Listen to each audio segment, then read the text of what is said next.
If you're anything like us, you can't wait for the NFL season to start. And your first chance to play NFL DFS on FanDuel is its single game slate in the opener on Thursday night. We'll create a lineup on that slate as well as discuss strategies coming up next.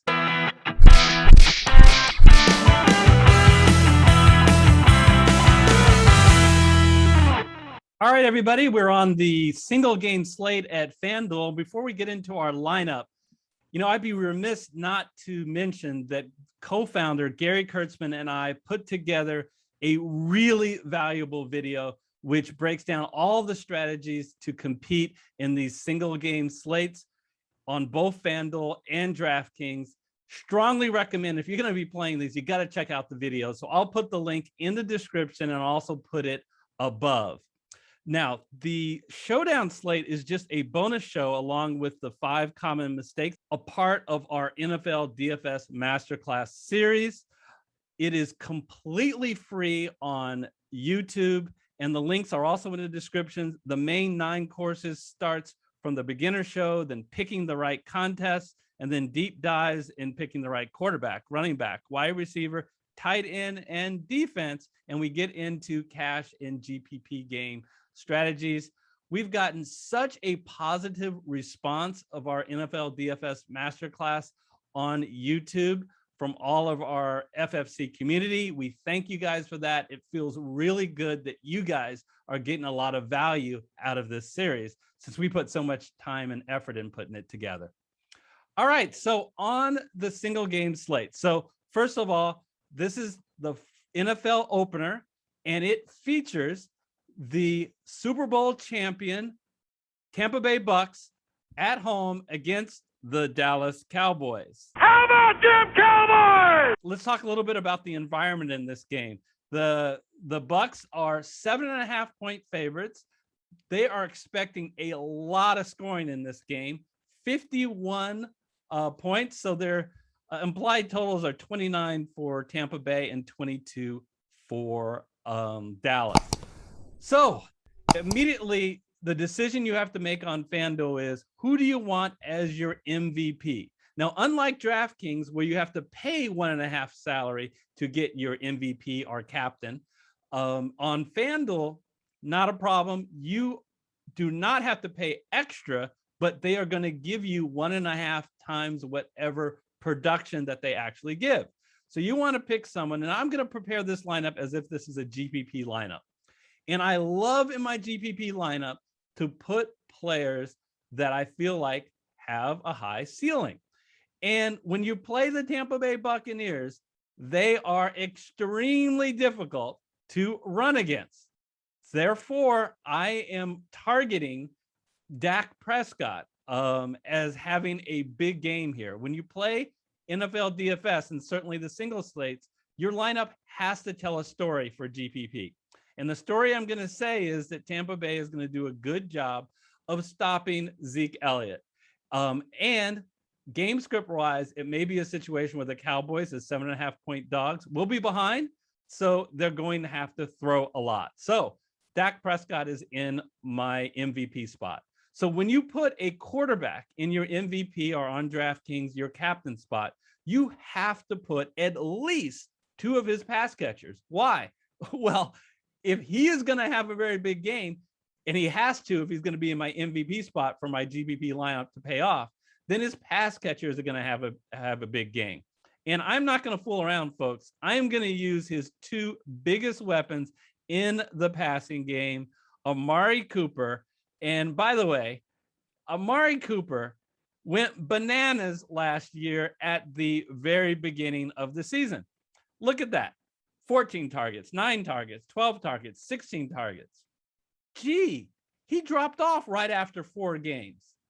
I wonder why. What happened in the middle of the 5th game to make that his production drop significantly? Let me think about it for a minute. All right, if you guys haven't figured it out, that was when Dak Prescott went down. Cooper and Prescott have a real rapport out there. So I'm glad putting him in the lineup. And then the guy who I think is going to continue to progress in his very second season is CeeDee Lamb at $10,000. So I get both of these guys in the lineup, and this is going to be the core of my 5 guys, these 3 guys. Now, from there, I think you can go a variety of different ways.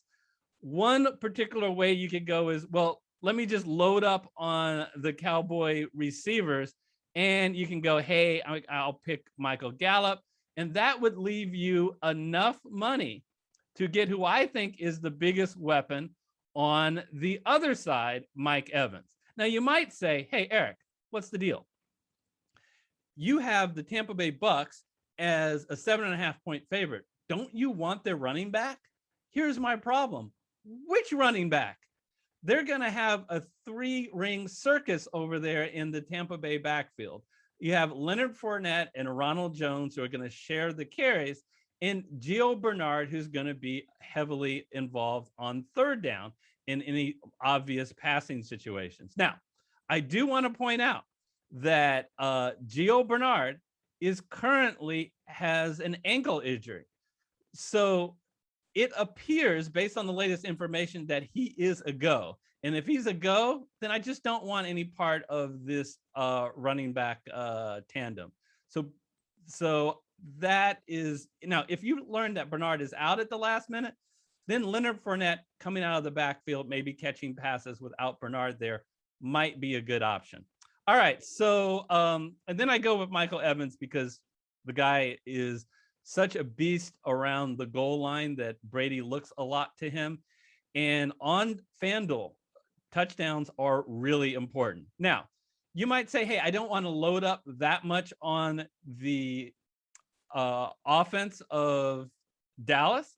So you can easily swap out Gallup, if you want, at the same price, Antonio Brown, under the argument that if you believe, hey, Antonio Brown had a full offseason, he came in last year in the middle of the year, and you think that he is going to be a key threat. Now, and all these will kind of be a little bit chalky in the sense that we're using a lot of our salary, only 500 left over. If you believe in the argument to differentiate your lineup and you want to save money, you can replace Antonio Brown with a Gronk. Or I do like Ryan Suckup if you're going to go with any kicker, because Tampa Bay has that really high implied total of 29. But let me switch it up a little bit. Let me take out Evans, and here's another option. One option you might go is, look, Eric, Tampa Bay has so many weapons. they have Antonio Brown. They have Chris Godwin. They have Mike Evans. They have Gronk. They have Cameron Brate, OJ Howard, Gio Bernard out of the backfield. I have no idea who is going to be the guy who is going to come out of that. And maybe it'll just be spread around. If you believe that, then you can put Tom Brady in your lineup, and you got to go cheap. But a guy down here that I kind of like as a flyer in GPP is Blake Jarwin. Blake Jarwin was supposed to be the lead tight end for the Dallas Cowboys last year. He got hurt. He's completely healthy now. How will he fit into this lineup? And you can pair him along again with those other guys. I kind of like this lineup as well. I've given you some things to think about. Construct your own lineup and have fun as we welcome the NFL on Thursday night. As a reminder, I'll put on the screen right now our FanDuel video, our latest FanDuel video for the main slate for week 1 is on the screen, and also strategies on the showdown slate for FanDuel and DraftKings. Take care, everybody, and we'll see you next time.